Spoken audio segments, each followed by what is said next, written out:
Le premier numéro de Chimurenga était paru en 2002, en mars 2002. Et au départ, ce n'était pas un journal en tant que tel, c'était une collection d'écrits sur la musique et la politique. Et c'est justement pour ça que ça s'appelle Chimurenga, parce que Chimurenga, ça veut dire, au moins ça signifie deux choses. La définition qui est plus connue, c'est celle de la lutte d'indépendance au Zimbabwe. C'est un mot Shona, qui est une langue du Zimbabwe. Mais c'est aussi le nom de la musique populaire du Zimbabwe. Donc ce mot qui englobe en même temps une lutte de libération et le nom de la culture populaire.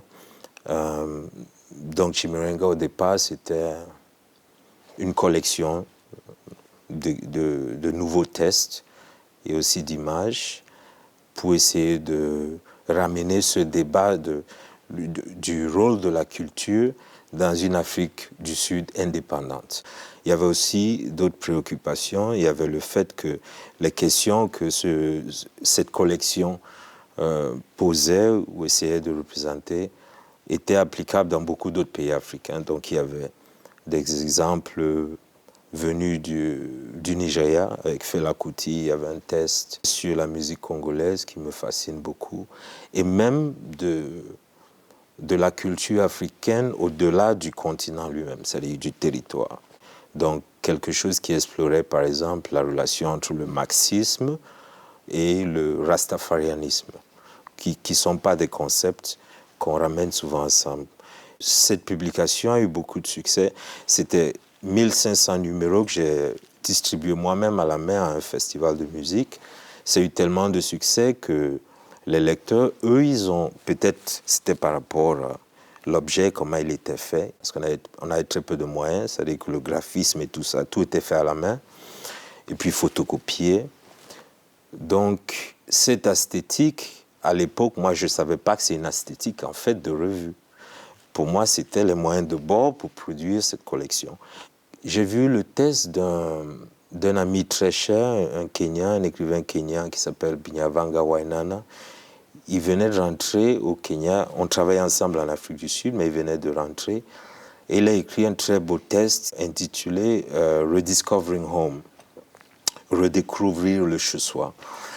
Et ça m'a beaucoup touché. C'est un truc que je portais aussi personnellement. Je vis en dehors du Cameroun depuis très longtemps. Et on a donc moi et mes collègues, on a donc retrouvé ça comme un deuxième thème. Donc on décide de faire une nouvelle collection autour de ça. C'est donc ça qui est devenu le Chimurenga volume 2. Et c'est au bout du 4e numéro que ça devenait de plus en plus difficile de tenir le jeu, de recommencer à zéro. Il fallait commencer à anticiper un peu. Parce qu'il y avait de plus en plus de propositions, donc il fallait créer un système, il fallait une email adresse, il fallait ce genre de choses.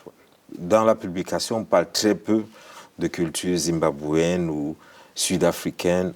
On parle de Chimurenga, qui est une forme, on parle de Rumba, qui est une forme, et c'est des formes qui n'ont pas d'allégeance, bien qu'on soit fidèle au point d'origine ou au moins au point d'ébullition, où est-ce que cette forme a créé le plus ou fonctionné le plus. L'aspect, disons, multidisciplinaire, parce qu'on n'a pas d'autre mot pour l'instant, de la revue, c'est dès le départ. Donc, dès ce premier numéro sur la musique et la politique, nous sommes déjà conscients de la limite très évidente quand on écrit sur la musique de la forme de l'écriture. Et donc, dès le départ, c'est nécessaire d'avoir un aspect plus événementiel, plus performatif. Depuis ce premier numéro, je commence à réfléchir sur le son comme une forme de publication, comme la radio comme une forme de publication. Donc, on essaie déjà de créer un autre espace. À l'époque, on appelle cet espace Chimurenga Session. Donc, c'est un événement qu'on organise, qui traduit un peu, ou alors qui réécrit les idées de la revue, mais sur scène. Des poètes, des artistes y participent. Et puis, ça devient une habitude. Donc, chaque numéro qui paraît, il apparaît en print, mais il apparaît aussi sous d'autres formes. Au bout d'un moment, on se dit que peut-être que ces deux médias commencent à se développer indépendamment et on donne donc un nom plus précis à cette autre forme plus événementielle de la revue qu'on appelle le Pan-African Space Station. On crée cet espace en 2008 et il a pris sa dimension vraiment séparée. Il y a beaucoup de gens qui ont un rapport ou qui participent au Pan-African Space Station qui n'ont jamais lu la revue. Mais les 2 dernières années, tout naturellement, les deux espaces ont commencé à se rejoindre encore, où le Pan-African Space Station est devenu un espace de recherche, en fait, pour le matériel qu'on publie dans la chronique, qui est la forme la plus récente de la revue.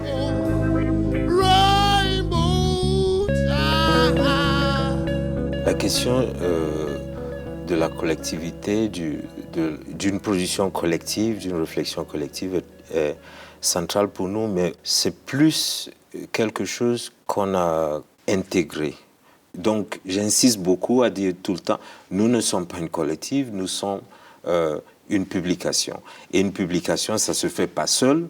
Donc le collectif, c'est une façon de travailler, ce n'est pas une identité. On ne le fait pas seulement parce qu'on était sous un régime répressif, mais en fait, dans ce monde néolibéral, peut-être ça présente aussi d'autres solutions.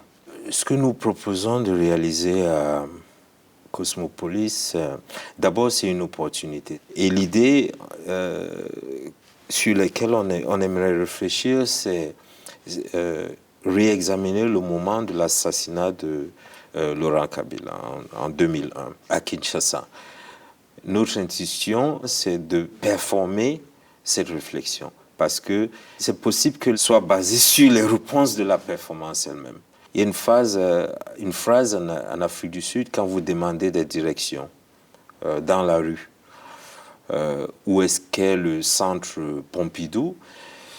La personne, généralement, vous répond Angazi, but I'm sure if you turn left. Angazi, c'est un mot zoulou qui veut dire « je ne sais pas ». Donc, en fait, cette personne vous dit littéralement « je ne sais pas, mais je suis sûr que si vous tournez à gauche ». Donc ça, c'est ce qui est apparent comme contradiction, pour moi, c'est l'espace précis de la connaissance qu'on a du monde. Et il faut produire un langage par rapport à ça.